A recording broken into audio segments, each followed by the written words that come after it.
நம்மளுடைய மரியாதைக்குரிய கேப்டன் அவர்கள் இந்த உலகத்தை விட்டு சென்று நம்மை விட்டு சென்று இன்றைக்கு 31வது நாள். நம்மளுடைய வழக்கப்படி 30வது நாளில் அவருக்கான சிறப்பு பூஜைகள்லாம் செய்வது அது நேற்றைக்கு முடிந்து இன்றைக்கு 31வது நாளை தொடங்கி இங்கு இருந்து கொண்டிருக்கிறது. இந்த தருணத்தில் நம்மளுடைய மறைந்த கேப்டன் அவர்கள் ஒரு தலைசிறந்த சமூக சேவகராக ஏழை எளிய மக்களுக்கு தன்னால் தன்னுடைய சொந்த சொத்தை கொடுத்து உதவி செய்கின்ற அந்த பழக்கத்தை கொண்டவர். நம்மளுடைய கேப்டன் விஜயகாந்த் அவர்கள் தமிழ் சினிமாவில் ஒரு மிக முக்கியமான கதாநாயகனாக திகழ்ந்தார். சினிமாவில் மட்டுமின்றி தன்னுடைய சொந்த வாழ்க்கையிலும் தன்னுடைய தேசப்பற்று, அதே மாதிரி தன்னுடைய தேசத்திற்காக தன்னை அர்ப்பணித்த ஒரு தலைவராக நம்முடைய கேப்டன் விஜயகாந்த் அவர்கள் இருந்தார்கள்.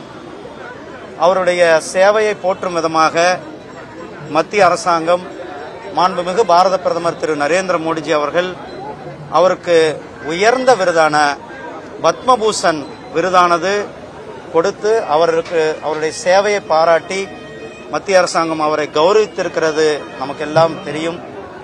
இந்த தருணத்தில் கேப்டன் விஜயகாந்த் அவர்களை இன்றைக்கு அவரை வணங்கிவிட்டு உங்களிடத்தில் வந்தது.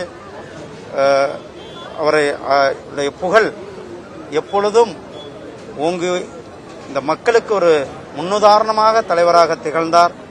அவருடைய புகழ் ஓங்க வேண்டும், அவருடைய புகழ் பரவ வேண்டும் என்று எல்லாம் வல்ல இறைவனை கேட்டுக்கொள்கிறேன்.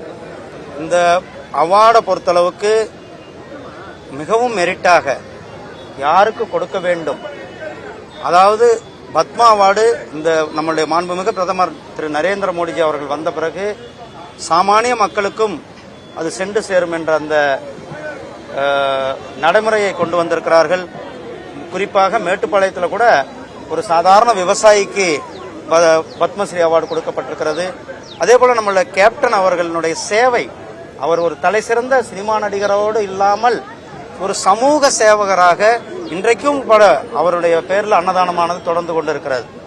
அவருடைய சேவையை பாராட்டி மத்திய அரசாங்கம் மாண்புமிகு பிரதமர் திரு நரேந்திர மோடிஜி அவர்கள் பத்மபூஷன் விருதை கொடுத்திருக்கிறார்கள்.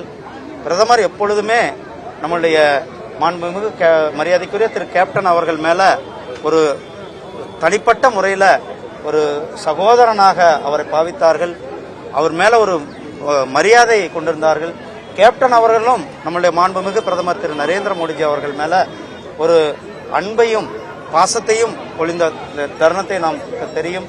அப்படிப்பட்ட ஒரு தலைவரை பெருமை சேர்த்திருக்கிறோம். இல்லை, அவங்க சொல்லியிருக்கிறாங்க, நான் பார்க்கும்போது கூட சொன்னாங்க, எந்த நேரத்தில் யாருக்கு கொடுக்க முடியுமோ அது சரியான நேரத்தில், அதாவது லேட்டாக வந்திருந்தாலும் கூட லேட்டஸ்டாக நம்மளுடைய கேப்டன் அவர்களுக்கு ஒரு உயரிய விருது கொடுத்து அவரை கௌரவிக்க நம்முடைய பிரதமர் அவர்கள் கௌரவித்தார்கள் என்பது உங்களிடத்தில் பதிவு சொல்லுவேன். செய்திகளை உடனுக்குடனும் துல்லியமாகவும் தெரிந்து கொள்ள சப்ஸ்கிரைப் பண்ணுங்க.